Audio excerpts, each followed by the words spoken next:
Hundreds of immigration judges just disappeared from U.S. courts, and right now, thousands of cases have no one to decide them. If you have a hearing coming up, if your asylum is pending, or your green card is stuck, what's happening right now could directly affect your future. Welcome to Global Immigration Scope.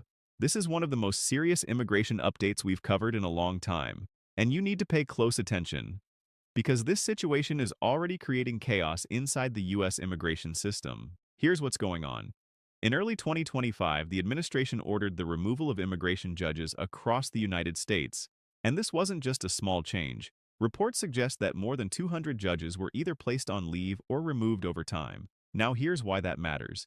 Immigration judges are the people who decide cases. They control asylum approvals, deportation orders, green card decisions in court. Without them, the system slows down or stops. And this is where things get serious.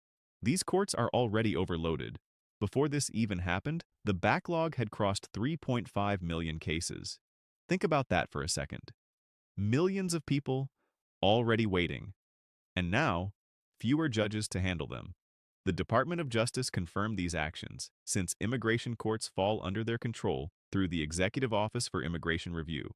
But here's the twist. Immigration judges are not like federal judges. They are government employees. That means they can be removed more easily under executive authority, and that's exactly what happened. But this is where things get interesting. The government says this move is part of restructuring and enforcing immigration priorities, but critics, including attorneys and legal groups, say something very different. They argue this is politically driven and could damage the entire court system. Some judges were reportedly removed with little explanation, and even court unions have pushed back, calling the process unfair and possibly unlawful. Now pay attention to this part. This started in early 2025 and continued for months, and today, courts are running with fewer judges than ever before. What does that mean? Hearings are getting delayed, some are being canceled completely, and in many cases, people are being told to just wait with no clear timeline. Now let's talk about you, because this situation doesn't affect everyone equally. There are three groups right now at the highest risk. First, asylum seekers. If you applied for asylum, your case depends entirely on a judge's decision. No judge, no decision. And right now, many asylum hearings are being postponed. Some people waited months, even years, just to get a date. And now, those dates are being canceled. No new schedule, no clarity, just uncertainty. Imagine living like that. No stable job, no long-term plan, no idea what happens next. If you are in this category, listen carefully. Stay in contact with your lawyer, check your case status regularly, and document everything, because one missed update could cost you your case. Now here's the second group.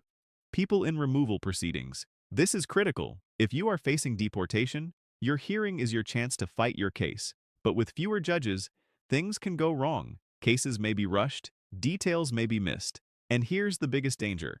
If you miss a hearing, even by mistake, you could receive a deportation order automatically. This is called an in absentia order, and reversing it is extremely difficult. So don't assume anything. Even if you hear your hearing is canceled, verify it officially, in writing. And if you're in detention, delays don't mean freedom. You could remain detained for months while waiting for a new hearing. Now here comes the third group. Green card applicants in immigration court. Most people think green cards are only handled by USCIS. But in some cases, they go to court. And when that happens, a judge must approve your case. Now imagine this. Your case is ready, your documents are filed, but there's no judge available. That means delays. Sometimes months, sometimes years. And that can destroy timelines. Work sponsorships, family plans, even eligibility in some categories. And here's the scary part. When cases get reassigned during system changes, mistakes can happen. Documents can be overlooked, evidence can be missed, and decisions can be affected. So if you're in this group, stay alert. Double-check your filings, keep copies of everything, and stay in constant contact with your attorney. Now let's zoom out for a second. What does all of this really mean? First, delays are guaranteed. Second, uncertainty is increasing.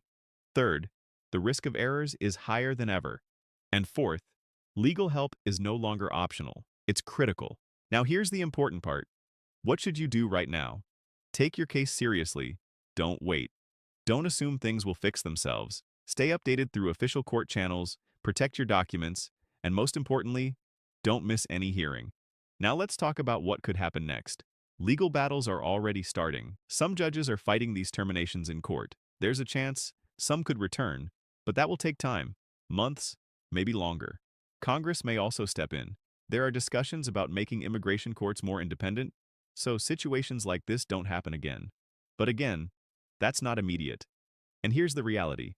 The backlog is likely to grow even more. Some experts believe wait times could stretch to 3, 4, even 5 years in certain areas. Yes, years. And one more thing, policy changes can happen anytime. New rules, faster deportation processes, changes in court procedures. All of this could impact your case overnight. So don't stay passive. Stay prepared. Now let's quickly recap. Hundreds of immigration judges have been removed. The system is under pressure. 3 groups are at highest risk: asylum seekers, people in removal proceedings, and green card applicants in court. Delays, errors, and uncertainty are rising, and your best defense right now is awareness and action. If you found this helpful, don't just watch and leave. Comment check below if you want help understanding your situation. Your comment helps us guide you better in future videos. And trust me, in times like this, staying informed can change everything. Thanks for watching Global Immigration Scope. Stay smart, stay updated, and we'll see you in the next video.